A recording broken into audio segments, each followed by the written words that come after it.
Cadmus, the mythological figure credited with establishing Thebes and introducing the Greek alphabet, led a life steeped in adventure and divine intervention. Despite enduring myriad trials, it appeared that destiny reserved a distinct path for Cadmus, Thebes' sovereign. But what catalyzed his journey? Let's delve into the narrative. Cadmus hailed from Tyre, born to King Agenor and Queen Telephassa, alongside 4 brothers and the enchanting Europa, his sister. Europa's tale initiates our saga, echoing a recurring motif in Greek lore: divine fascination with mortal allure. Zeus, lured by Europa's beauty, eschewed subtlety, assuming the guise of a resplendent white bull. Seizing Europa, he spirited her away to Crete, where her revelation of Zeus's identity heralded her ascent to royalty, birthing sons of divine lineage. However, it was Europa's abduction that catalyzed Cadmus's odyssey. King Agenor, bereft by Europa's disappearance, dispatched his sons in pursuit, their quest futile as Europa remained elusive. Phoenix, relenting, founded Phoenicia. But Cadmus persisted, traversing lands in search of his sister.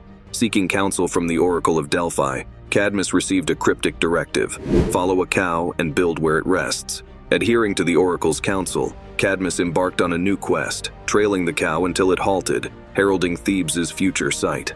Sacrificing the cow to Athena, Cadmus laid the city's foundation.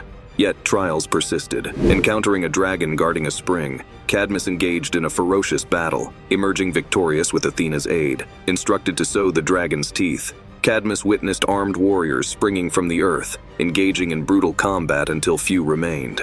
Despite the turmoil, Cadmus rallied the survivors, fostering Thebes' inception amidst adversity, symbolizing resilience. As Thebes flourished under his reign, Cadmus wed Harmonia, progeny of Ares and Aphrodite, ushering an era of familial joy. However, tragedy loomed. A cascade of misfortune befell Cadmus and Harmonia, culminating in their transformation into serpents, condemned to eternal wanderings. The other 2 brothers kept searching a bit longer, but eventually they too gave up, deciding it was pointless. They ended up starting their own cities, Cilicia and Thasos. But Cadmus refused to quit. He was determined to find his sister, so he settled in Thrace and went to the Oracle of Delphi hoping for answers. The Oracle didn't tell him what he wanted to hear, though. Instead, it told him to stop looking for his sister and start a city like his brothers did. It said he should follow a cow outside the Oracle and build a city wherever it stopped to rest. So Cadmus followed the cow's lead. He journeyed until the cow led him to Boeotia. There, after crossing the shallow Cephisus River, the tired cow collapsed. Cadmus saw this as a sign and decided to offer the cow as a sacrifice to Athena, the goddess of bravery. He sent his buddies to get water for the ritual, and they found a perfect spring nearby. But things took a dark turn. While they were busy collecting water, a fierce serpent dragon, the guardian of the spring, attacked them. It was brutal. The dragon wiped out everyone. When Cadmus found out his buddies hadn't come back, he went to see what happened to them and ran into the big dragon. He didn't waste any time and attacked the dragon right away. After a really tough fight, he managed to beat the dragon. After that, he took a moment to remember his friends and then got the water he needed for the cow sacrifice. As soon as he was done with the sacrifice, Athena showed up and told Cadmus to take half of the dragon's teeth and plant them in the ground where he wanted to build the new city. As soon as he did that, a bunch of tough warriors popped out of the ground and started fighting each other like crazy. It was wild. Cadmus couldn't believe his eyes. Eventually, only 5 of them were left standing. They decided to stop fighting and become buddies with Cadmus. Cadmus called these guys the Spartoi, or Sown Men, and with their help, he started building the big city the Oracle had talked about. At first, they named it Cadmea after Cadmus, but later they changed it to Thebes to honor Cadmus's dad's hometown. Legends tell tales of Thebes' noble clans tracing their roots back to the brave Spartoi, keeping their heritage alive for generations. In the city's tumultuous early days, Cadmus left his mark by introducing the Phoenician alphabet, a groundbreaking move paving the way for future Greek scholars and the spread of knowledge worldwide. But beneath this facade of progress lurked a web of complexity and repercussions. Unknown to Cadmus, the dragon he slew held great significance to Ares, the fiery god of war. Enraged by the creature's demise, Ares unleashed his wrath upon Cadmus, condemning him to 8 grueling years of servitude, a punishment steeped in divine vengeance. This twist of fate cast a dark shadow over Cadmus's victory, a stark reminder of the whims of the gods. During his years of servitude, Cadmus labored under Ares' harsh decree, his spirit tested by unrelenting demands. Days stretched into endless cycles of toil and struggle, each moment a testament to the unpredictable nature of divine authority. Yet, amidst the trials, Cadmus remained resolute, his determination and resilience earning begrudging admiration. Tales of his endurance spread far and wide, immortalizing his struggle for posterity. In the depths of servitude, Cadmus found solace in memories of Thebes, his heart clinging to hope for a brighter future. As his sentence neared its end, a glimmer of hope appeared on the horizon, heralding a new chapter in his journey.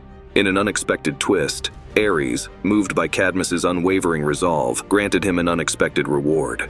With his sentence lifted, Cadmus emerged stronger, his spirit forged in the crucible of suffering. Ares's anger gave way to reconciliation, extending an olive branch to Cadmus. Through adversity, Cadmus emerged not as a victim, but as a symbol of resilience. As the sun set on his years of servitude, Cadmus embraced a future filled with promise. In the arms of Harmonia, his beloved, he found strength and solace, his journey marked by trials but defined by hope. Notwithstanding the supposed blessings of the gods and the grandeur of his divine wedding, Cadmus found himself unable to shake the haunting memory of the dragon's demise. His family life, once filled with joy and prosperity, became marred by discord and turmoil. Arguments and conflicts plagued his household, casting a shadow over the once happy home.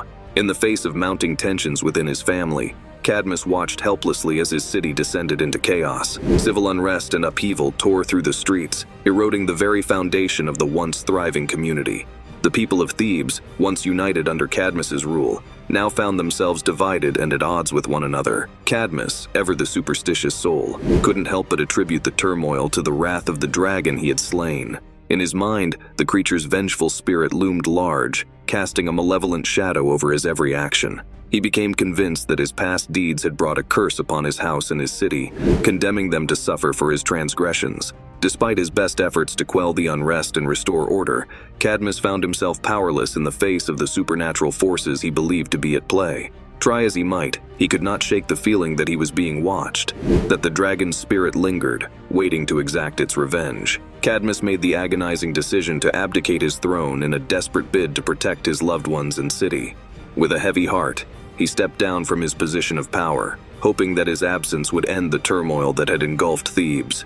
Together with his wife Harmonia, Cadmus fled Thebes, seeking refuge in a distant land far from the reach of the dragon's curse. Though he longed for peace and respite from his troubles, he found no solace in exile. The memory of the dragon haunted his dreams, a constant reminder of the chaos he had wrought. Cadmus's obsession with the dragon grew stronger as the years passed.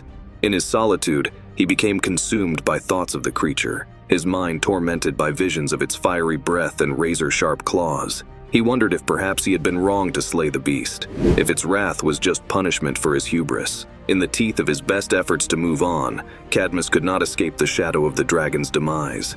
It followed him wherever he went, a constant reminder of the price he had paid for his actions.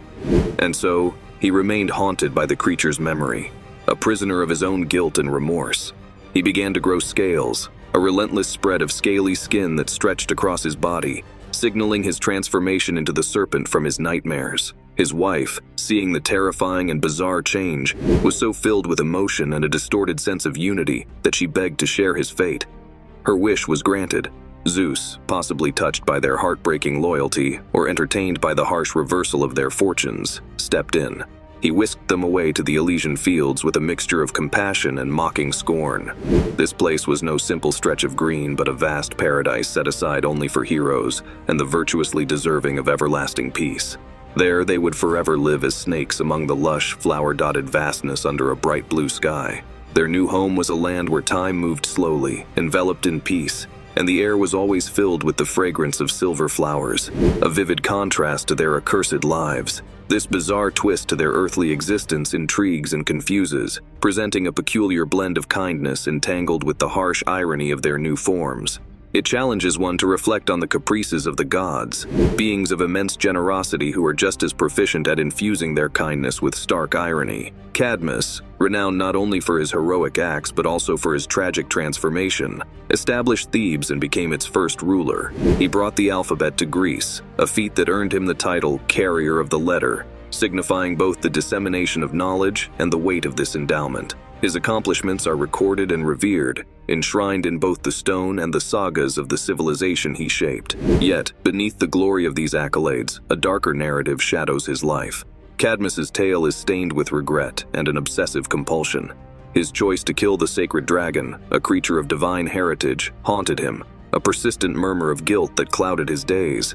This deed against a heavenly being threw a long, dark shadow over his soul, ultimately consuming him. This shift into the creature he had slain could be seen as poetic justice or surrender to a fated doom.